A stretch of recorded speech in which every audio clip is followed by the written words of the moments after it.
Jung y los dos tipos de pensamiento. Hola, soy José Manuel Besanilla. Estamos acá en Reflexiones en el Camino desde el distanciamiento social en la pandemia. Y en esta ocasión voy a iniciar una serie de reflexiones en torno al estudio de un capítulo del tomo 5 de la obra completa de Jung, que son los dos tipos de pensamientos.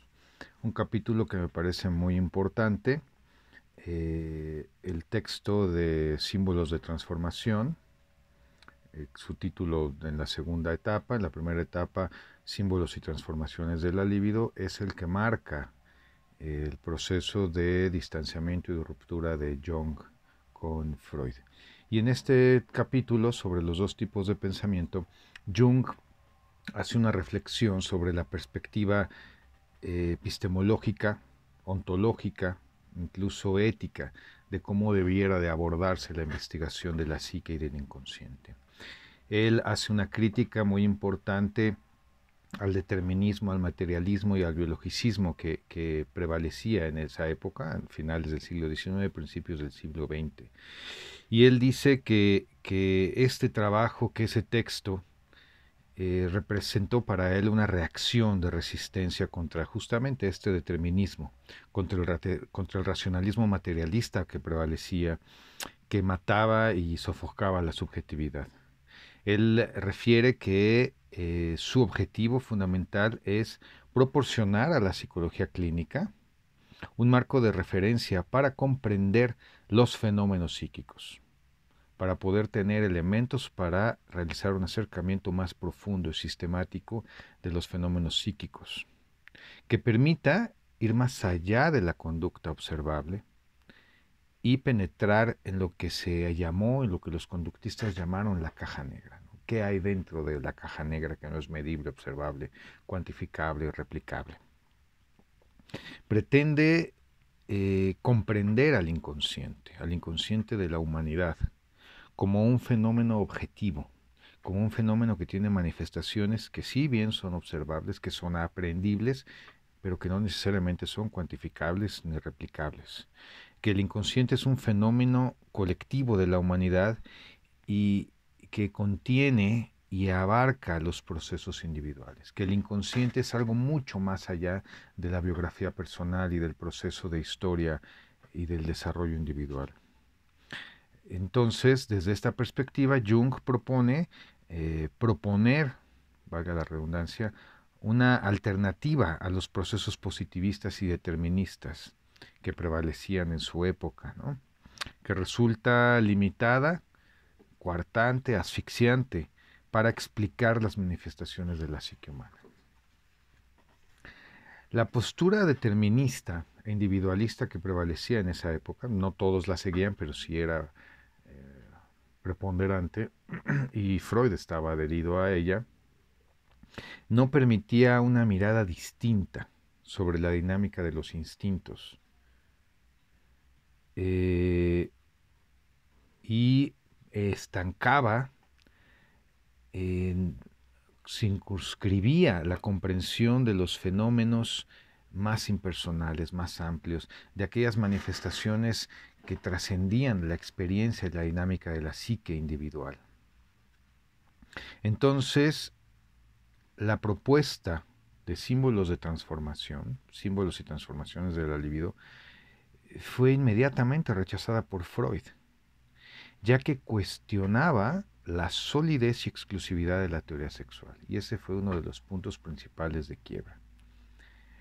Y entonces, en este sentido, Jung reflexionaba sobre las consecuencias que implicaban vivir con o sin un mito, particularmente porque somos sujetos de significado e históricos y vamos construyendo nuestro sentido a partir de la historia. Dice Jung que la psique no es un fenómeno reciente, que posee una historia profunda y mileniaria que ha evolucionado con la humanidad. Mientras que la conciencia individual, mientras que la razón, mientras que el complejo del yo, son un retoño que emerge de las profundidades de los tiempos, son una configuración reciente, resultado de un proceso de evolución. Y entonces aquí vale la pena preguntarnos, ¿cuál es nuestro mito? ¿Cuál es nuestro mito cultural, nuestro mito social, nuestro mito individual? A partir de esta situación de la pandemia de COVID, ¿cómo nos estamos enfrentando a las raíces profundas de nuestra psique, al cuestionamiento de nuestro sistema mundo social, cultural? ¿No? ¿Cómo juega nuestra ecuación personal en el ámbito de la psique y la dinámica del inconsciente? ¿Cómo se juega desde el inconsciente el encuentro y la construcción con el otro? ¿Cuál es el mito que hay en el inconsciente? Este mito que hoy hemos configurado. Algo que es muy importante tener presente es que la psicología clínica se ha enfocado en el estudio de la enfermedad, de la conducta anormal, lo cual es muy loable, lo cual es muy pertinente en el sentido de la sanación del dolor y del sufrimiento de las personas. Pero concuerdo con lo que dice Jung, que esto ha consistido en un pequeño error, o un error importante.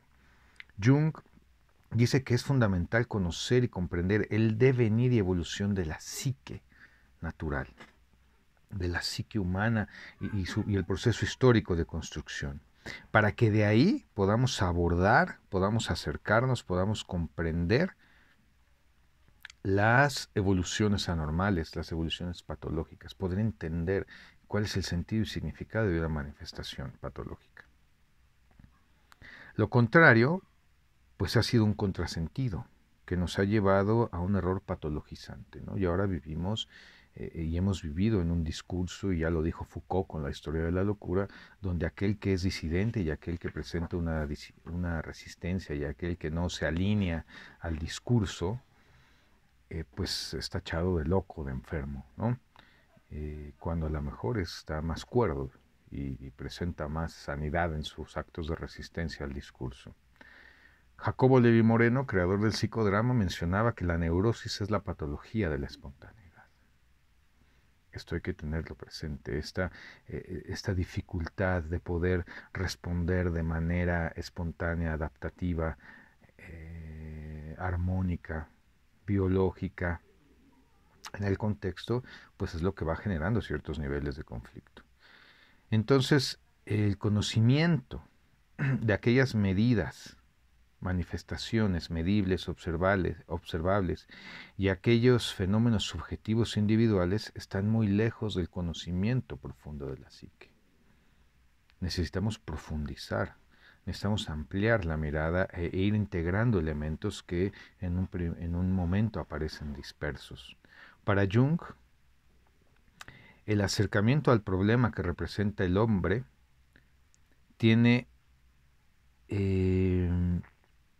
una nula oportunidad si solo nos enfocamos en la técnica, si solo nos enfocamos en la técnica.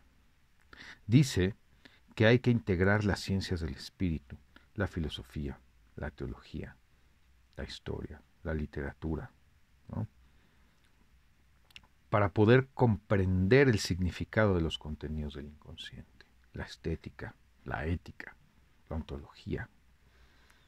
Entonces, desde estos tiempos, desde estos momentos, Jung ya visualizaba lo que se ha planteado desde las perspectivas compresivo-interpretativas, una mirada científica integradora, una mirada que nos permita, si bien tomar aquellos métodos explicativos que pretenden la medición de ciertos fenómenos, porque nos permiten delimitarlos, nos permiten abstraerlos, sin olvidar la parte subjetiva y la comprensión amplia del fenómeno en el contexto y en el proceso histórico, la comprensión de significados profundos. Bueno, muchísimas gracias.